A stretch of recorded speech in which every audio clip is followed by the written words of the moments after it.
una de las empresas más icónicas de la historia de la tecnología estaba al borde del colapso. 3 años consecutivos de pérdidas, una consola que nadie entendía, y un mercado que avanzaba rápidamente. Esta es la historia de cómo Nintendo pasó de estar al borde de la quiebra a reinventarse por completo y cambiar su destino. Y de lo que ese viaje nos enseña sobre el pensamiento estratégico.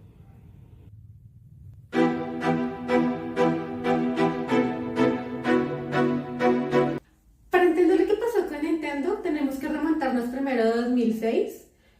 En esa época la Wii era un fenómeno, vendió más de 101 millones de unidades, llegó a hogares que nunca habían tenido consolas, fue una revolución para la época, pero en 2012, cuando Nintendo quiso sacar un nuevo producto, en ese momento incursionaron con la Wii U, algo salió muy mal. El problema no era solo tecnológico, era estratégico. Hubieron fallas de criterio que definieron el fracaso de la Wii U. Primero, el nombre. La gente creía que era un accesorio de la Wii, no una consola nueva. Segundo, la propuesta de valor, ya que era bastante confusa. Era una consola de casa, una consola portátil, no lo tenían claro. Y tercero, y muy importante, fue la fuga de desarrolladores. Empresas claves como Electronic Arts abandonaron la plataforma menos de un año después de su lanzamiento. Nintendo había dejado de entender hacia dónde se movía su cliente y ese fue el principio de la catástrofe.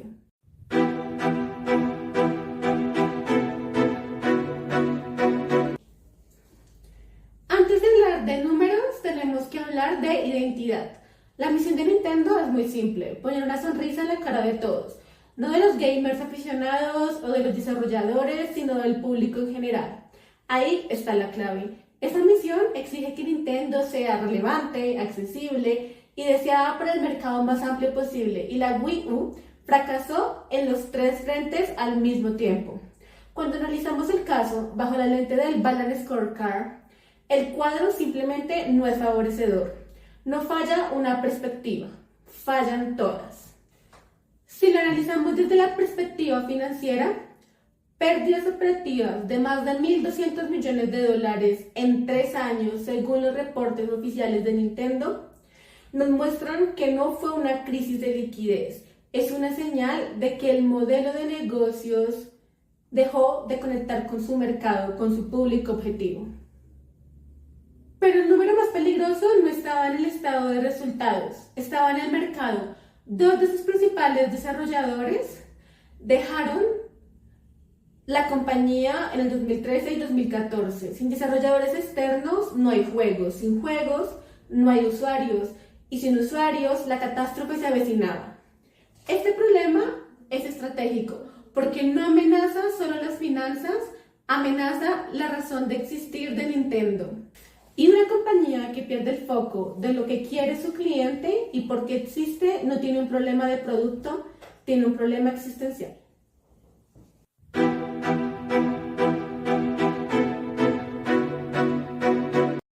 Soy Freddy Castillo, líder de tecnología. Continuaremos abordando ciertos temas sobre la empresa.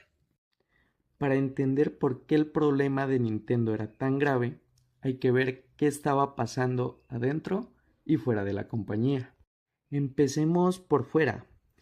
El gaming móvil estaba explotando. Para el 2016, el segmento móvil, teléfonos y tablets combinados, ya superaba los 36.9 mil millones en ingresos, mientras crecía a una tasa del 23.7% anual, muy por encima del 4.5% que crecía el mercado de consolas. Y no apuntaba a cualquier cliente, apuntaba exactamente al jugador casual que Nintendo había conquistado con la Wii. Familias, adultos mayores, personas que nunca habían tenido una consola, su propio público objetivo se estaba yendo a otro lado. Al mismo tiempo, los competidores directos tomaron decisiones estratégicas claras. Sony, por ejemplo, apostó toda potencia de hardware con la PlayStation 4. Microsoft fue por servicios online y ecosistemas digital con Xbox One. Nintendo, en cambio, lanzó la Wii U, sin una propuesta de valor definido. ¿Era consola de casa o era portátil? El mercado nunca lo entendió. Eso nos lleva al factor interno, y es el más crítico.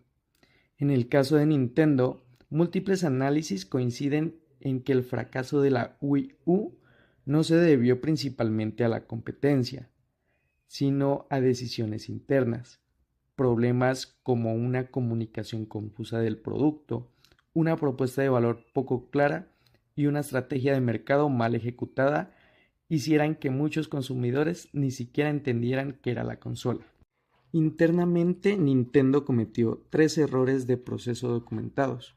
Primero, eligió un nombre que confundía a su propio cliente, haciéndolo creer que era un accesorio y no una consola nueva.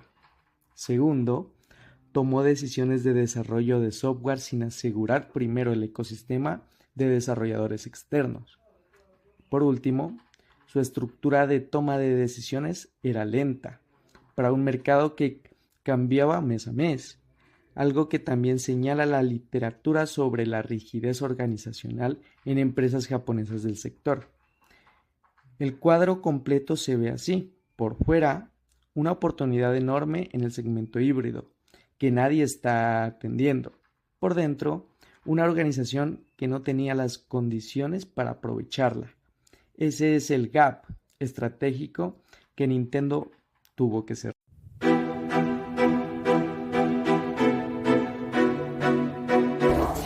El modelo mental que adoptó Nintendo fue radicalmente diferente. Decidieron implementar la estrategia del océano azul. La premisa es simple pero muy poderosa. En lugar de competir en el mercado saturado, crearon su propio mercado. Hicieron que la competencia sea irrelevante. Para ahí, Nintendo aplicó lo que la teoría llama el marco de las 4 acciones: eliminar, reducir, elevar y crear.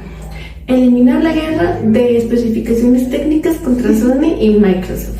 Reducir el enfoque en el gamer más tradicional, el gamer más específico. Y elevar la accesibilidad y la experiencia familiar y crear algo que no existía. Una consola que funciona tanto en casa como en movimiento. Nintendo dejó de preguntarse ¿cómo le ganamos a Sony? Y empezó a preguntarse ¿qué necesita el cliente que nadie le está dando? Y la respuesta fue muy simple: jugar en cualquier lugar, sin sacrificar calidad. Esto era algo que no estaba cubriendo ni los móviles ni las consolas de casa. Ese vacío era el océano azul de Nintendo, y esto conecta directamente con el Balance Scorecard que vimos en capítulos anteriores. Desde la perspectiva de aprendizaje y crecimiento, Nintendo tuvo que romper su propio paradigma cultural, dejar de ser una empresa de hardware para convertirse en una empresa de experiencias. Ese cambio de modelo mental interno fue tan importante como la decisión estratégica externa. El profesor Michael Lennox de la Darden School of Business de la Universidad de Virginia lo resume así: Nintendo ha sobrevivido más de 130 años combinando su consistencia con valores, accesibilidad, familia, diversión, con una disposición a asumir riesgos de innovación que sus competidores no están dispuestos a tomar.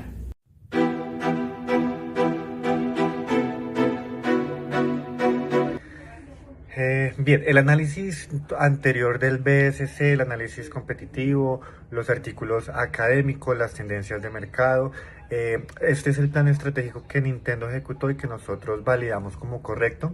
Por ejemplo, en el KPI financiero, de recuperar la rentabilidad en 3 años, lo lograron en el año 2017. El KPI del cliente, por ejemplo, fue apelar simultáneamente al gamer casual y al gamer hardcore, y esto con el fin de que nadie se quedara por fuera, y la Switch lo logró.